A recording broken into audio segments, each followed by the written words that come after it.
Hello friends, कैसे आप सभी।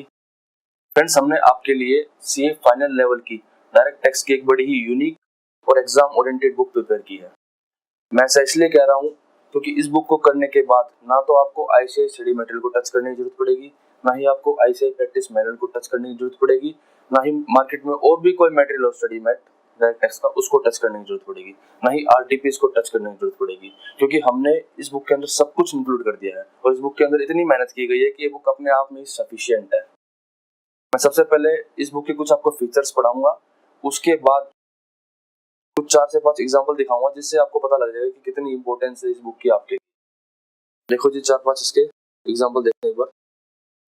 सबसे पहला फीचर इस बुक का, हमने इस बुक के अंदर सेक्शन वाइज कवरेज की है सारे क्वेश्चनों की। देखो जी, section wise coverage of questions, जितने भी क्वेश्चन है, चाहे प्रैक्टिस मैनुअल का हो, चाहे स्टडी मैट का हो, चाहे प्री स्टैम्प्ड का क्वेश्चन, हमने सारे क्वेश्चन सेक्शन वाइज कवर कर लिए इसके अंदर।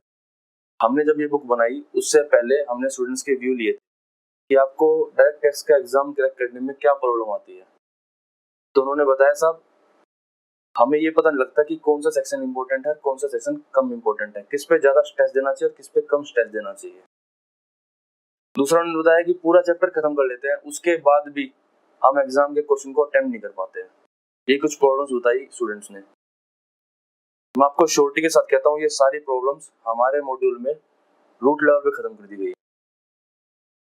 मैं आपको एक बार एग्जांपल दिखाता हूँ। एक सेक्शन पढ़ा था आपने, सेक्शन 50B, जो स्लम सेल के बारे में बताता था। देखो सेक्शन 50B, हम सेक्शन डिटेल में नहीं पढ़ेंगे, लेकिन इस पे जो क्वेश्चंस आए हैं उनको एक बार एनालाइज करेंगे। सेक्शन 50B कहता है स्लम सेल के बारे में कि अगर कोई एसएससी अपनी कोई अंडरटेकिंग या फिर डिवीजन स्लम सम कंसिडरेशन के लिए सेल करता है तो उसकी जो टैक्सेबिलिटी होगी सेक्शन 50B में होगी।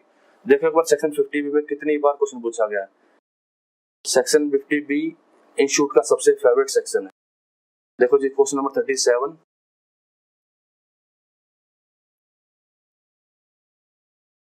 ये देखो, आईसीआई प्रैक्टिस मैनुअल में, आईसीआई में 2005 में, आईसीआई में 2009 में, आईसीआई में 2011 में, आईसीआई में 16 में, आईसीआई में 17 में और आईसीआई आरटीपी नवंबर 2017 में। इतनी बार ये क्वेश्चन अटेम्प्ट्स में पूछा गया है और प्रैक्टिस मैनुअल में गिवन है, स्टडी मैट में भी गिवन है, आरटीपी में भी गिवन है। हमने इस तरह से पूरे मॉड्यूल के अपना सेक्शन वाइज सारे क्वेश्चन इनकॉर्पोरेट कर दिए हैं, 100% क्वेश्चन इनकॉर्पोरेट कर दिए हैं ऐसे। देखो फ्रेंड्स, डायरेक्ट टैक्स बहुत वाइड सिलेबस है, बहुत ज्यादा वाइड। इसको पढ़ने के लिए आपको एग्जाम ओरिएंटेड अप्रोच बनानी पड़ेगी। इसको पढ़ते समय आपको पता होना चाहिए कि क्वेश्चंस, कौन से क्वेश्चंस आईसीआई पूछता है, ट्रेंड क्या है क्वेश्चनों का, कौन सा चैप्टर इंपॉर्टेंट है, कौन सा चैप्टर इंपॉर्टेंट नहीं है, किस सेक्शन को हमें ज्यादा स्ट्रेस देना चाहिए। अगर आप एग्जाम ओरिएंटेड इस चैप्टर, इसको सिलेबस को पढ़ोगे नहीं डायरेक्ट टैक्स के, तो एग्जाम क्रैक करना बहुत मुश्किल है। मैं आपको और भी एग्जांपल दिखाता हूँ। इसके बाद सेक्शन 50B के जितने भी क्वेश्चन आए हमने सारे एक साथ यहीं पे इनकॉर्पोरेट कर दिया। देखो जी, क्वेश्चन नंबर 37 इसका आंसर दिया है, उसके बाद क्वेश्चन नंबर 38, 39। अच्छा, कुछ क्वेश्चंस के हमने आंसर यहाँ दिए नहीं है, इसके लिए हमने स्पेसिफिकली एक अलग से क्वेश्चन बैंक प्रिपेयर कर दिया है। इसके 2 रीजन थे, उसके 2 बेनिफिट है। फिर अब अगर हम ऐसा नहीं करते तो हमारा मॉड्यूल था बहुत वाइड हो जाता, इसलिए हमने जो जो क्वेश्चन का आंसर सेक्शन की अंडरस्टैंडिंग के लिए इंपॉर्टेंट था वो हमने उसका आंसर एग्जाम उस क्वेश्चन का आंसर हमने यहाँ पे इनकॉर्पोरेट कर दिया। अदरवाइज सारे क्वेश्चंस के आंसर हमने क्वेश्चन बैंक में डाल दिए। देखो जी, और यहाँ पे जो क्वेश्चन नंबर है ना, वही आपको ditto question number question bank में मिलेगा। मैं आपको दिखाता हूँ एक बार, ये हमारा क्वेश्चन बैंक है।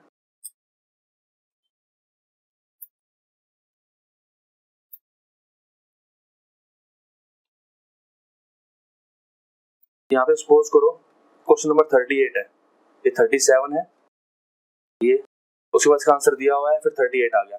ऐसे ही क्वेश्चन बैंक में भी ये सेम क्वेश्चन मिलेगा आपको, क्वेश्चन नंबर 37। मैं दिखाता हूँ आपको एक बार,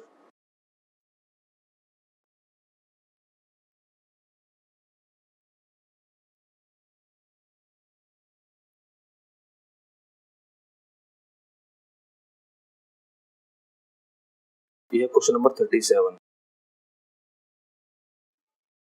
ये देखो जी, सेम क्वेश्चन PQR लिमिटेड यहाँ पे भी और यहाँ पे भी PQR लिमिटेड। इसका आंसर यहाँ भी दिया और वहां भी दिया क्वेश्चन बैंक में भी। उसके बाद क्वेश्चन नंबर 38 आता है। 38 X limited has transferred its unit N to Y limited. उसके बाद यहाँ पे भी क्वेश्चन नंबर 38 यही होगा, ये रहा, transfer its unit N to Y। यहाँ पे सिर्फ क्वेश्चंस दिए, वहाँ पे क्वेश्चन बैंक में क्वेश्चन का आंसर भी दे दिया। इसके दो बेनिफिट है, एक तो हमारी बुक वाइड नहीं हुई ज्यादा, पहला बेनिफिट ये। दूसरा बेनिफिट ये है कि अगर किसी स्टूडेंट को सिर्फ क्वेश्चन आंसर कवर करने हैं तो वो क्वेश्चन बैंक से कवर कर सकता है। और अगर किसी स्टूडेंट्स को सेक्शन वाइज एनालिसिस देखना है क्वेश्चंस का, तो वो हमारे स्टडी मॉड्यूल जो बने हैं उनसे देख सकता है। मैं आपको और क्वेश्चन दिखाता हूँ ऐसे जो इंस्टीट्यूट ने पूछे हैं। सेक्शन 264 आपने पढ़ा था एक,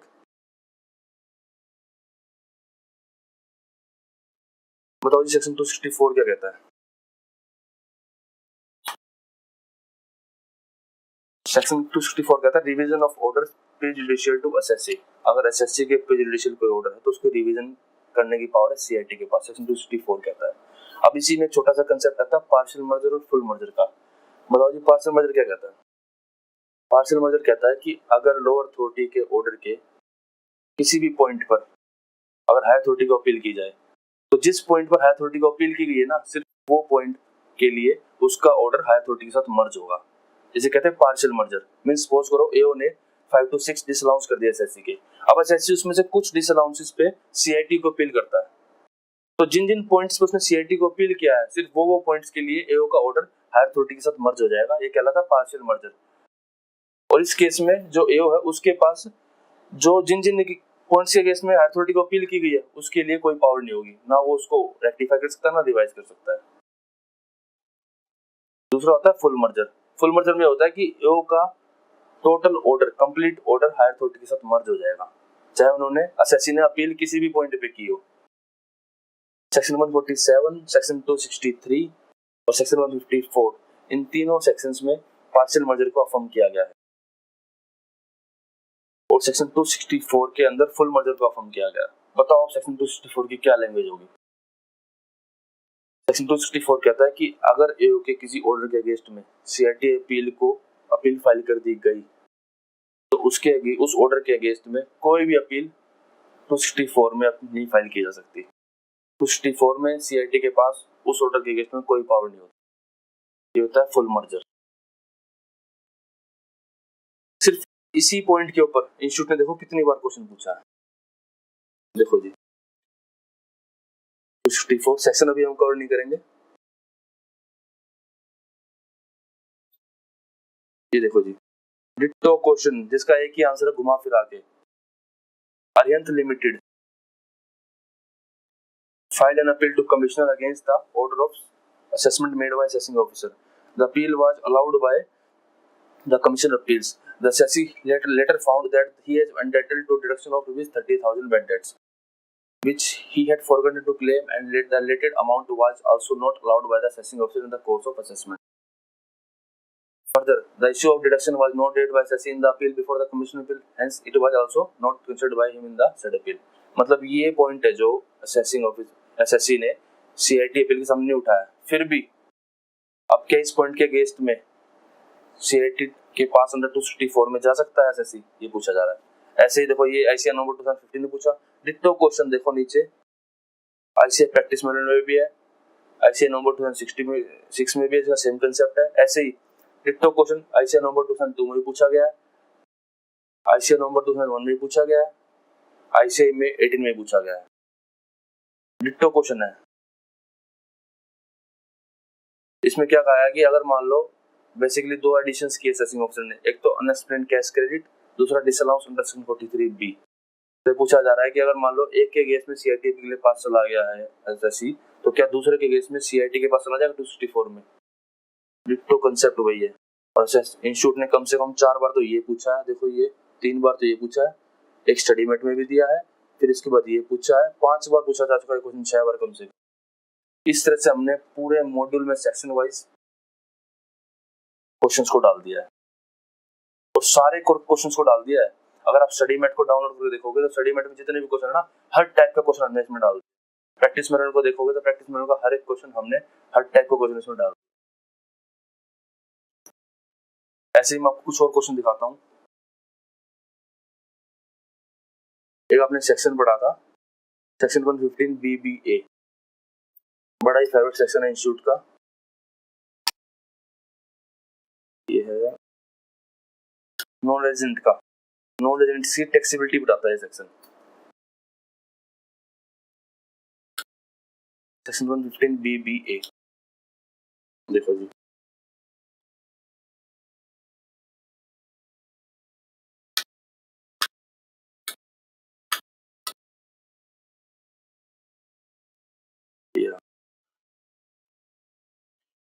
tax on non resident sportsman और स्पोर्ट्स एसोसिएशन।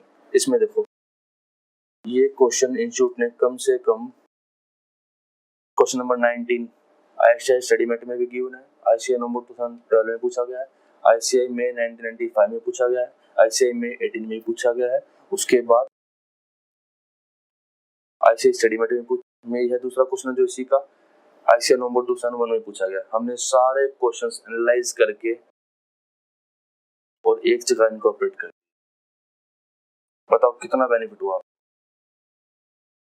ICAI में 18 का जब एक स्टूडेंट एग्जाम दे के आया तो हमसे मिला और बड़ा खुश था। वो बोला सर मैं जो क्वेश्चन करके गया था ना वही क्वेश्चन आ गया। हमने उससे कहा कि सर ये क्वेश्चन तो एक्सपेक्टेड था, ये तो आना ही था, जो क्वेश्चन इंस्टीट्यूट 10 बार पूछ चुका है वो क्वेश्चन तो आएगा ही आएगा। वो इसलिए खुश था कि वो कवर करके गया और एग्जाम में आ गया। लेकिन अगर वो हमारा मॉड्यूल पढ़ के जाता तो उसे पहले ही पता लग जाता कि ये तो एक्सपेक्टेड है, ये क्वेश्चन तो आना ही आना था। और ऐसे 3-4 क्वेश्चन नहीं है, तो मैंने आपको सिर्फ एग्जांपल्स दिखाया है, ऐसे कम से कम भी 100 क्वेश्चन होंगे जो इंस्टीट्यूट घुमा फिरा के बार बार पूछ रहा है और एक्सपेक्टेड क्वेश्चन है हर बार। आपको एक एग्जांपल दिखाता हूँ मैं। अब कुछ क्वेश्चंस का डाउट, कुछ स्टूडेंट्स का डाउट ये भी होगा कि सर आपने सब कुछ इंक्लूड कर दिया, ऐसा करने से तो जो आपकी बुक है वो बहुत ज्यादा वाइड होगी। लेकिन ऐसा नहीं है बॉस, बिल्कुल भी। इसके 2 रीजन है।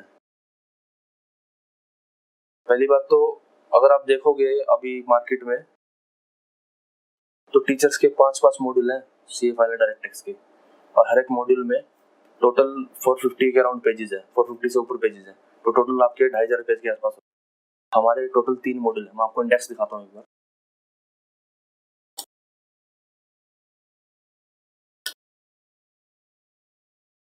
ये हमारा इंडेक्स है।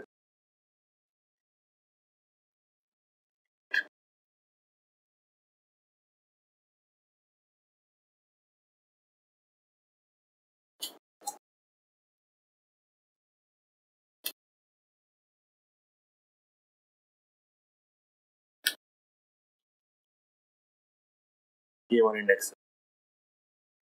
इसके अंदर देखो जी 3 मॉड्यूल है हमारे, और हर एक मॉड्यूल में 420 से ऊपर पेज नहीं है किसी में भी। टोटल मिला के 3 मॉड्यूल में कितने हो गए? 1250 पेज। इसके अंदर हमने सारा अपना स्टडी मैट, सारा डायरेक्ट टेस्ट का सिलेबस कवर कर दिया। उसके बाद एक क्वेश्चन बैंक है। क्वेश्चन बैंक में मैंने आपको बताया इसके 2 बेनिफिट है। अगर कोई स्टूडेंट चाहता है अलग से क्वेश्चन आंसर कवर करना सिर्फ, तो वो क्वेश्चन बैंक खरीद सकता है। अगर कोई स्टूडेंट चाहता है सेक्शन वाइज एनालिसिस करना, तो वो साथ में स्टडी मैट भी खरीद सकता है। अच्छा, मैं आपको बता रहा था कि रीजन क्या रहा है कि हमारी बुक इतनी पतली क्यों हुई। इसके 2 रीजन है मोटे मोटे। पहला क्या कि हमने अपनी बुक में एक भी एग्जाम्पल कवर नहीं किया। हमने अपनी बुक के अंदर एक भी एग्जाम्पल कवर नहीं किया। जैसे टीचर्स क्या करते हैं, हर सेक्शन के साथ 4-4, 5-5 एग्जाम्पल डाल देते हैं। हमने उन एग्जाम्पल्स को अवॉइड करके जो प्री स्टेम्स के क्वेश्चन है, जो स्टडी मेट के क्वेश्चन, जो प्रैक्टिस मेट के क्वेश्चन है, जो आरटीपी के क्वेश्चन है, वो सारे क्वेश्चंस इनकॉर्पोरेट किए हैं सेक्शन की अंडरस्टैंडिंग के लिए भी। क्योंकि मैं चाहते हैं कि सिलेबस कवर करते समय ही स्टूडेंट्स के हाथ से प्रैक्टिस मेट के क्वेश्चन निकले, प्री स्टेम्स के क्वेश्चन निकले। अदरवाइज इसको 2-2 बार मेहनत करनी पड़ती है। एक बार जो स्टडी मेट में एग्जाम्पल दिए होते हैं वो करने पड़ते हैं, उसके बाद प्री स्टेम्स के क्वेश्चन करने पड़ते हैं, स्टडी मेट के क्वेश्चन करने पड़ते हैं। हमने सारा झंझट खत्म कर दिया। आपको कुछ भी खरीदने की जरूरत नहीं है। आप इस स्टडी मेट को उठाओ और आप सोच के देखोगे, आप मैच कर लेना। स्टडी मेट होगा आपके पास, प्रैक्टिस मेट होगा आपके पास, टाइम से क्वेश्चन होंगे आपके पास, आप रिकंसाइल करके देख लेना। सारा निचोड़ इस बुक के अंदर दे दिया गया। ये देखो जी, ये 3 मॉड्यूल है। फ्रेंड्स, जो डायरेक्ट टैक्स का सिलेबस है ना, उसको एग्जाम ओरिएंटेड पढ़ोगे जब ही बात बनेगी। इसके लिए हमने पूरी मेहनत की है। हमने अपने मॉड्यूल को भी 3 पार्ट में इसीलिए डिवाइड किया है। जो मॉड्यूल का फर्स्ट पार्ट है उसको आप देखोगे तो इसमें सिर्फ वो चैप्टर कवर, हम आपको कवर पेज दिखाता हूँ। कवर पेज पे देखो आप, हमने अपने मॉड्यूल के कवर पेज पे लिखा कि ये जो मॉड्यूल है फर्स्ट मॉड्यूल, इसकी कवरेज 40 से 65 मार्क्स। ये हवा में नहीं कह रहा मैं, इसका आपको मैं प्रूफ दूंगा, अभी सोर्स बताऊंगा कहाँ से हमने उठाए मार्क्स की, जो उठाए मार्क्स कितने हो सकते हैं इसमें से 40 से 65 मार्क्स। ये सबसे इंपॉर्टेंट मॉड्यूल है। इसके अंदर जो आपकी कवरेज हो रही है 3 चैप्टर कवर हो रहे हैं, PGBP, capital gain, income from other sources and dividend. इन 3 चैप्टरों की वेटेज। सेकंड मॉड्यूल देखोगे आप, अगर सेकंड मॉड्यूल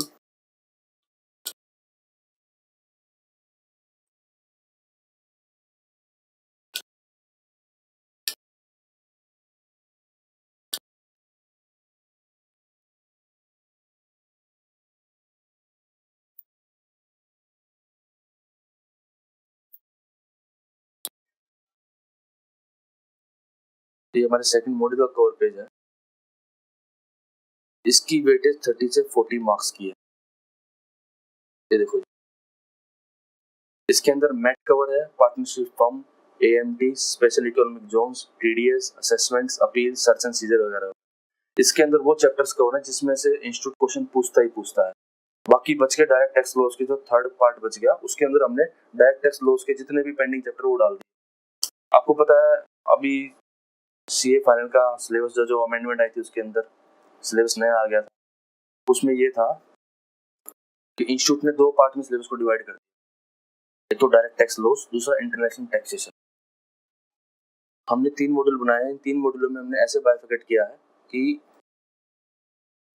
देखो जी, फर्स्ट मॉड्यूल, सेकंड मॉड्यूल और थर्ड मॉड्यूल का जो पार्ट 1 है, इसके अंदर हमारा डायरेक्ट टैक्स लॉस कवर हो रहा है जो 70 मार्क्स का है।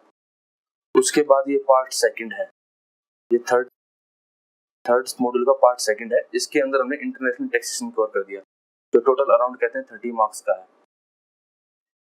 अब इसके अंदर भी कुछ चैप्टर्स थे, जब नया सिलेबस आया तो इसके अंदर टोटल हमारे 5 चैप्टर है अभी, लेकिन इसके अंदर टोटल 8 चैप्टर्स थे। लेकिन इंस्टीट्यूट की एक गाइडेंस नोट आया था, इंस्टीट्यूट का सर्कुलर आया था, उसमें कहा गया था कि 3 चैप्टर जो है इंटरनेशनल टैक्सेशन के, वो मई 18 और नवंबर 18 के लिए अप्लाई नहीं होंगे। इसलिए हमने वो छोड़ दिया, क्योंकि ये हमारी जो बुक है रिलेवेंट है नवंबर 18 के लिए। इस बेस पे हमने फर्स्ट मॉड्यूल में कौन चैप्टर कवर है जो वेटेज रखते हैं हैवी वेटेज 40 से 65 मार्क्स की। सेकंड मॉड्यूल में वो चैप्टर्स कवर है जो 30 से 40 मार्क्स की कवरेज रखते हैं।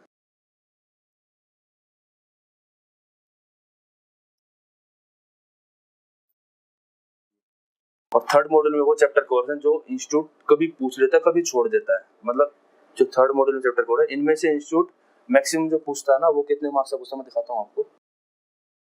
ये हमारा थर्ड मॉड्यूल और पार्ट सेकंड है, उसकी वेटेज है 20 से 30 मार्क्स। पार्ट फर्स्ट में कौन से चैप्टर कवर होते हैं? ये चैप्टर कवर होते हैं पार्ट फर्स्ट में। Charitable trust, political party, section 14 rule 8D, deduction, settlement, carry forward वगैरह वगैरह, colouring of income, assessing default. In chapters में से इंस्टीट्यूट कभी क्वेश्चन पूछ लेता है, कभी छोड़ देता है। ये वो चैप्टर्स है जिनकी वेटेज 10 से 20 मार्क्स तक की है मैक्सिमम। मॉड्यूल 2 में वो चैप्टर है जो कि इंस्टीट्यूट पूछता ही पूछता है तकरीबन, इनकी वेटेज 30 से 40 मार्क्स। और फर्स्ट में मॉड्यूल में वो चैप्टर जो कि इंस्टीट्यूट बहुत हैवी कवरेज रखता है इसकी। उसके बाद इंटरनेशनल टैक्सेशन होता है। इंटरनेशनल टैक्सेशन की जो कवरेज है वो 20 से 30 मार्क्स की है। ये देखो जिसमें हमने दिया हुआ सारा। उसके बाद जो और फीचर्स है हमारे मॉड्यूल के, वो ये है 100% कवरेज ऑफ आईसीआई स्टडीमेट और आईसीआई प्रैक्टिस वाले क्वेश्चन। आईसीआई स्टडीमेट के, आईसीआई प्रैक्टिस के 100% क्वेश्चंस की कवरेज की गई है। इस टाइप के क्वेश्चंस की 520 अटेम्प्ट्स के क्वेश्चन सारे कवरेज है। आईसीआई सिलेक्टेड केस स्टडीज, जितनी भी आईसीआई सिलेक्टेड केस स्टडी है उसके आगे बकायदा लिख दिया गया है। आपको दिखाता हूँ क्वेश्चन में, एक अपने सेक्शन पढ़ा है, सेक्शन 78। ये सेक्शन वैसे पता नहीं लगेंगे, लेकिन आप अगर आप एनालिसिस देखोगे ना, कितनी बार इंस्टीट्यूट ने क्वेश्चन पूछ लिया, तो आपको लगेगा हाँ कुछ क्वेश्चन है ये। सेक्शन 78, ये देखो जी, section 78 basically set off and carry forward का है। इसका जो 78 सबसेक्शन 2 है वो कहता है सक्सेशन अदरवाइज बाय इनहेरिटेंस, कि अगर कोई बंदा कोई बिजनेस प्रोफेशन है, उसको कोई सक्सीड करता है दूसरा बंदा, अनदर पर्सन, तो उसके जो लॉस होंगे वो कैरी फॉरवर्ड नहीं कर सकता, सेक्शन 78(2) कहता है। लेकिन इसकी एक एक्सेप्शन है कि इनहेरिटेंस के केस में वो कैरी फॉरवर्ड कर सकता है। अब देखो जी, इस पे केस लो भी आ रखा है। इस पे देखो क्वेश्चन कितने पूछा गया है। आईसीआई प्रैक्टिस में गिवन क्वेश्चन है, आईसीआई में 13 में है, आईसीआई में 1995 में है, आईसीआई की आरटीपी नंबर 2017 में है, लेटेस्ट आरटीपी में 4 है, आईसीआई के स्टडी मेट में इस टाइप का क्वेश्चन बिल्कुल डिट्टो क्वेश्चन, लैंग्वेज पढ़ के देख लो आप। आईसीआई के प्रैक्टिस में है नीचे, आईसीआई नंबर 13 पूछा गया, डिट्टो क्वेश्चन। उसके बाद इसी सेक्शन से, ये तो हो गया एक ही क्वेश्चन, इसलिए हमने सारे क्वेश्चन को कवर कर दिया कि इसका एक आंसर दे दिया। उसके बाद क्वेश्चन नंबर 14 इसी सेक्शन से पूछा गया। ऐसे करते हुए पूरे स्टडी मेट में सारे क्वेश्चन सेक्शन वाइज इंटरप्रेट कर दिया। मैं फिर कहता हूँ आपको, डायरेक्ट टैक्स के सिलेबस को क्रैक करने के लिए, एग्जाम में अच्छे नंबर लाने के लिए आपको एग्जाम ओरिएंटेड स्टडी करनी पड़ेगी। एग्जाम ओरिएंटेड स्टडी से मतलब है कि आपको पता होना चाहिए कौन सा सेक्शन आपके एग्जाम के लिए रिलेवेंट है, कौन सा चैप्टर आपके एग्जाम के लिए रिलेवेंट है। आईसीआई सिलेक्टेड केस स्टडीज को कौन सी रिलेवेंट है आपके लिए। हमने आईसीआई सिलेक्टेड केस स्टडी यहाँ पे मॉड्यूल में सेक्शन वाइज डाल दी, इससे स्टूडेंट्स को काफी अच्छा एनालिसिस मिल पाएगा सेक्शन वाइज केस स्टडी डालने से। और सबके लिंक भी दिया है कि ये आईसीआई की सिलेक्टेड केस स्टडी। हमने पूरी कोशिश की है इसके अंदर कि इसको पूरा एग्जाम ओरिएंटेड बनाया जा सके। आप असेसमेंट के चैप्टर में सोच के देखो, असेसमेंट के चैप्टर में बच्चों के क्या डाउट होते हैं, तो पूरा चैप्टर कवर कर लेते असेसमेंट का, बाद में वो स्टूडेंट्स असेसमेंट चैप्टर के क्वेश्चन ही कवर नहीं कर पाते।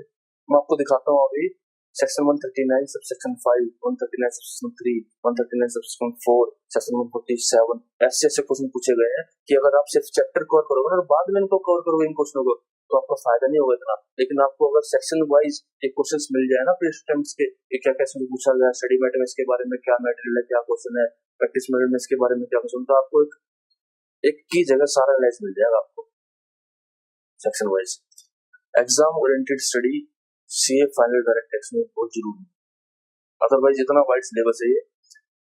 प्रैक्टिस करने के बाद भी, सीए बनने के बाद भी लोग प्रैक्टिस करते हैं डायरेक्ट टैक्स में सारे तकरीबन सीए, उसके बाद भी इतना वाइड सिलेबस इसका। एक क्वेश्चन और दिखाता हूँ आपको। एक सेक्शन आया था आपकी बात, 16 में आया था सेक्शन 80 IAC। ये बेसिकली जो स्टार्टअप्स होते हैं, स्टार्टअप्स को स्पेसिफिक एग्जामिनेशन देने के लिए सेक्शन आया था। ये स्टडी मेट का डिट्टो क्वेश्चन आईसीआई में पूछा गया। देखो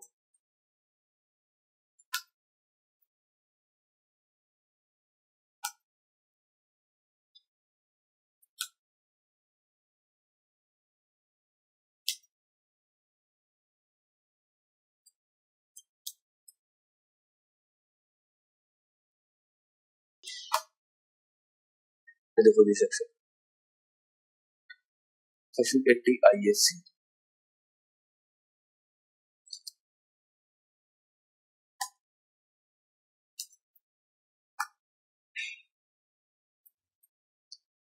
ये थोड़ी सी सॉफ्टवेयर की प्रॉब्लम है, इसलिए स्क्रीन थोड़ी कट रही है, उसको हम ठीक कर रहे हैं।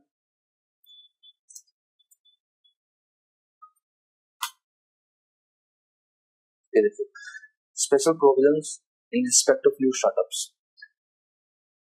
ये question, A limited was incorporated on 1 4 2017। ये क्वेश्चन ऐसे एस्टीमेट में गिवन है, उठा के देख लो तो तब दिख जाएगा। देखो जी, ये क्वेश्चन आईसीआई में पूछा गया, डिट्टो क्वेश्चन स्टडी मेट का, और ऐसे कम से कम भी 50 क्वेश्चन होंगे जो स्टडी मेट के डिट्टो क्वेश्चन एक्सपेक्टेड है आपसे पूछे जा सकते हैं अटेम्प्ट में नवंबर 18। हमने वो सारे क्वेश्चन सब कुछ सेक्शन वाइज इंकॉर्पोरेट कर दिया, बहुत ज्यादा बेनिफिशियल आप लोगों के लिए। एक क्वेश्चन और दिखाता हूँ आपको मैं इसके लिए। एक क्लबिंग ऑफ इनकम देखा था। क्लबिंग ऑफ इनकम में जब माइनर की इनकम क्लब की जाती है ना, उस सेक्शन में 64(1) सबसेक्शन 1 है। आपको अभी नहीं लग रहा होगा उस सेक्शन की इंपोर्टेंस क्या है आपके लिए, लेकिन आप देखोगे ना कितनी बार इंस्टीट्यूट पूछ चुका है। क्या होता है, अभी जो स्टडी मैक्स या फिर जो भी मटेरियल मार्केट में अवेलेबल है डायरेक्ट टैक्स के, उनमें ऐसा एनालिसिस किसी में भी नहीं है। सबने क्या किया है, सेम क्वेश्चन यहाँ भी डाल दिया, सेम क्वेश्चन आगे पूछा गया है तो वहां भी डाल दिया, सेम क्वेश्चन स्टडी मेट में भी है, सेम क्वेश्चन प्रैक्टिस में भी है। स्टूडेंट क्या करता है, स्टूडेंट को करना सब कुछ है, प्रैक्टिस में भी करना, स्टडी में भी करना, प्री टाइम में क्वेश्चन भी करना, एक ही क्वेश्चन को 5 बार जवाब करना है, कितना टाइम वेस्ट होता है। हमने क्या किया, हमने सारी चीजें क्लब कर दी। उसके बाद मैं दिखाता हूँ क्लबिंग ऑफ इनकम का, आपको दिखाता हूँ क्वेश्चन। क्लबिंग ऑफ इनकम इसमें है सेक्शन 64 बनने, ये देखिए ये ओपन है यहाँ पे पहले 64 बनने का क्वेश्चन क्लबिंग ऑफ इनकम का। इसमें देखो आईसीआई प्रैक्टिस मैनेजमेंट में क्वेश्चन गिवन है, आईसीआई नवंबर 2009 में गिवन है, आईसीआई नवंबर 2014 में गिवन है, आईसीआई में 16 में गिवन है क्वेश्चन।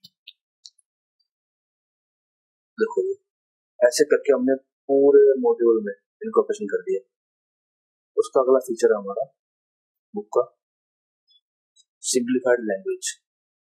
इस मॉड्यूल से इजी लैंग्वेज आपको किसी भी मॉड्यूल की नहीं मिलेगी, क्योंकि इसके अंदर जो बेस बनाया गया ना, बेयर एक्ट को बनाया गया, उस बेयर एक्ट की लैंग्वेज को मॉडिफाई किया गया है। 100% कवरेज है सिलेबस की, उसको सिंप्लीफाइड लैंग्वेज में कन्वर्ट किया गया है, बेयर एक्ट की लैंग्वेज को। लेटेस्ट आरटीपी जो भी है वो सारी कवर की गई है, एक भी स्किप नहीं की गई है। सिलेक्टेड केस स्टडी जो मैं आपको बता चुका हूँ, ये देखो जी। उसके बाद मैं आपको एक असेसमेंट का चैप्टर दिखाता हूँ। असेसमेंट के चैप्टर में आप देखोगे तो आपको लगेगा हाँ कुछ है चीज। असेसमेंट का चैप्टर देखो आप,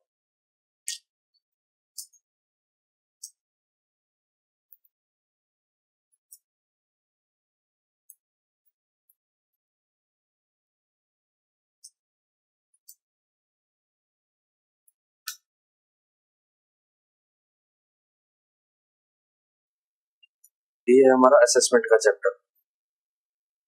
देखो जी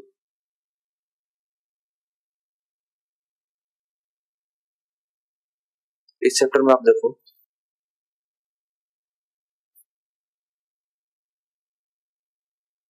ये एग्जांपल्स हमने जो इनकॉर्पोरेट किए हैं, इसके अंदर देखो सेक्शन वाइज एग्जाम्स इनकॉर्पोरेट किए हैं, ये भी प्री स्टैम्प से इनकॉर्पोरेट किए हैं।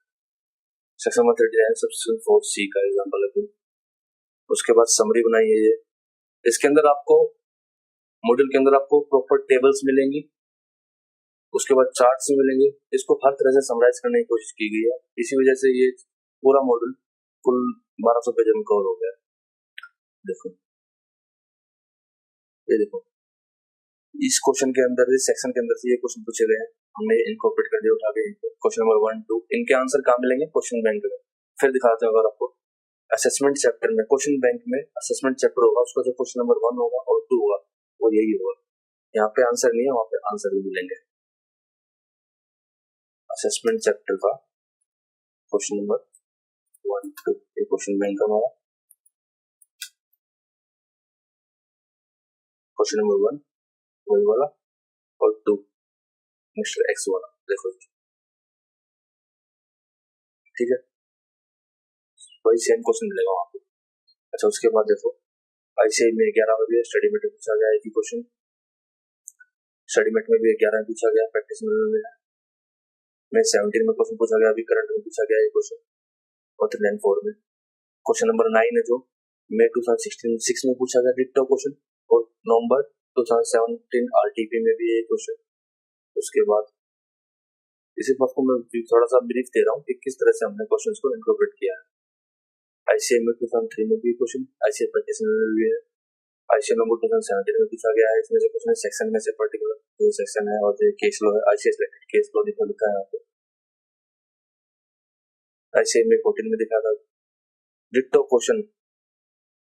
ये जो देखो एक सेक्शन 139 सब सेक्शन 9 पढ़ा था डिफेक्टिव रिटर्न का, अदरवाइज तो आप इस सेक्शन को बड़ा लाइटली लेते हो क्योंकि डिफेक्टिव रिटर्न होती क्या है, अगर मान लो कुछ कंप्लायंस हमने कुछ कंडीशन नहीं के डॉक्यूमेंट्स तो डिफेक्टिव रिटर्न मान लिया जाएगा।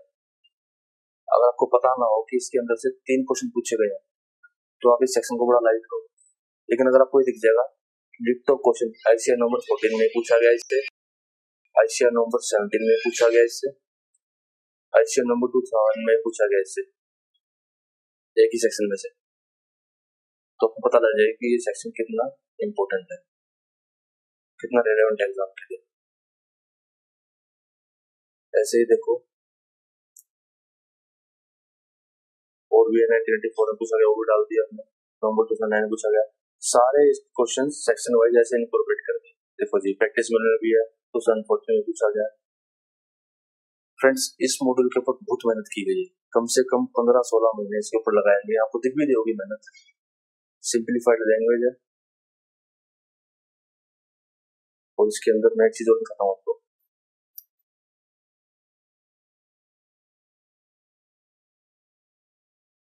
ये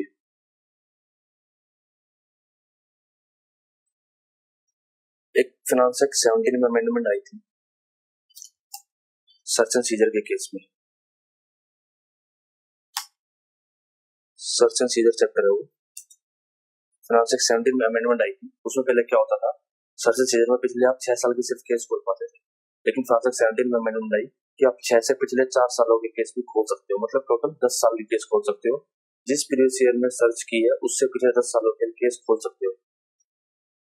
इस पर्टिकुलर अमेंडमेंट के ऊपर आईसीआई स्टडी मेट के अंदर 3 क्वेश्चन है और इतने इंपॉर्टेंट क्वेश्चन है, 100% एक्सपेक्टेड है आईसीआई नवंबर 18 में पूछे जाने के, 100% एक्सपेक्टेड है। जैसे मैंने आपको 80 आईएसी दिखाया था अभी स्टार्टअप के केस में एग्जाम्पशन, वैसे ही डिट्टो एक्सपेक्टेड है क्वेश्चन भी। मैं आपको दिखाता हूँ, बेस्ट क्वालिटी क्वेश्चन है।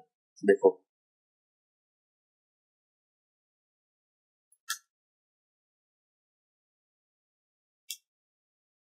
सर्च एंड सीजर चैप्टर है ये।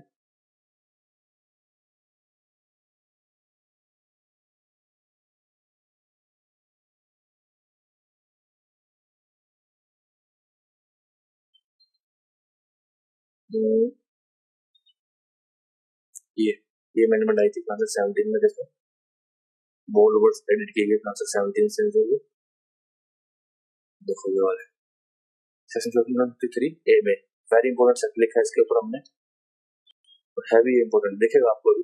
इसके अंदर कितनी अमेंडमेंट्स आई देखो सेक्शन 17 से ये।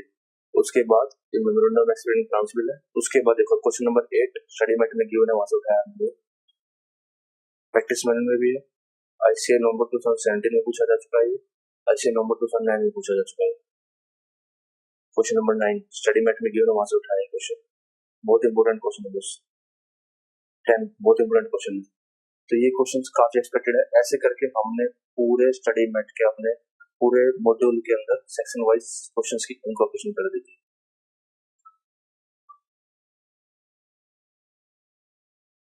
इससे आपको बहुत सारे बेनिफिट होंगे।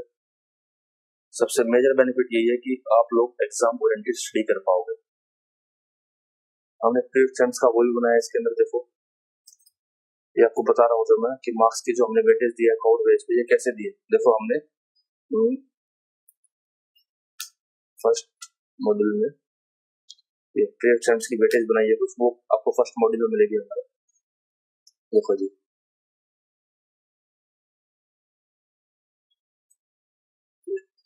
इसके अंदर हमने सारा कवर किया है कि आईसीआई नवंबर 17 में कैसे पूछा गया सिलेबस। आईसीआई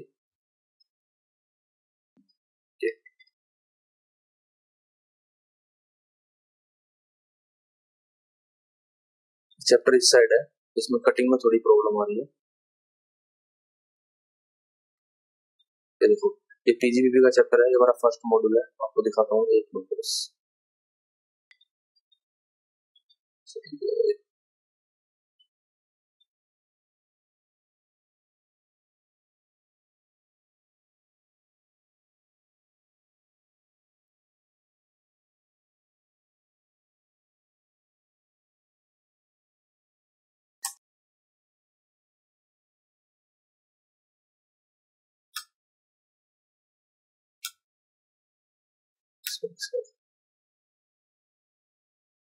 देखो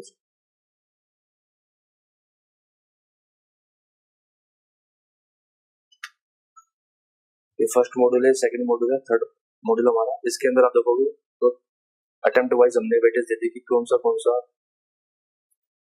जो हमारा चैप्टर है वो कितनी बार पूछा गया है, कितने मार्क्स का पूछा गया है, तो इससे आपको अंदाजा लग जाएगा। इसी के बेस पे हमने वो कवर पेज पे लिखा है कि कितना कितना एक्सपेक्ट एक हमारा जो मॉड्यूल है वो कितने वेटेज की मार्क्स की वेटेज रखता है। ठीक है जी फ्रेंड्स, इस मॉड्यूल को बनाते समय फुल्ली एग्जाम ओरिएंटेड फोकस रखा गया है, इसलिए हर वो कोशिश की गई है जिससे इसको पूरा एग्जाम ओरिएंटेड बनाया जा सके। इस मॉड्यूल को आप इंडिविजुअल भी बाय कर सकते हैं और एक साथ ही बाय कर सकते हैं और क्वेश्चन बैंक को भी सेपरेटली बाय कर सकते हैं। मॉड्यूल को जो बाय करने की डिटेल्स है वो सारी डिटेल्स हमने अपनी साइट पे दे दी है नीचे डिटेल्स में, वहां से आप देख के उन मॉड्यूल्स को और क्वेश्चन बैंक को परचेज कर सकते हैं।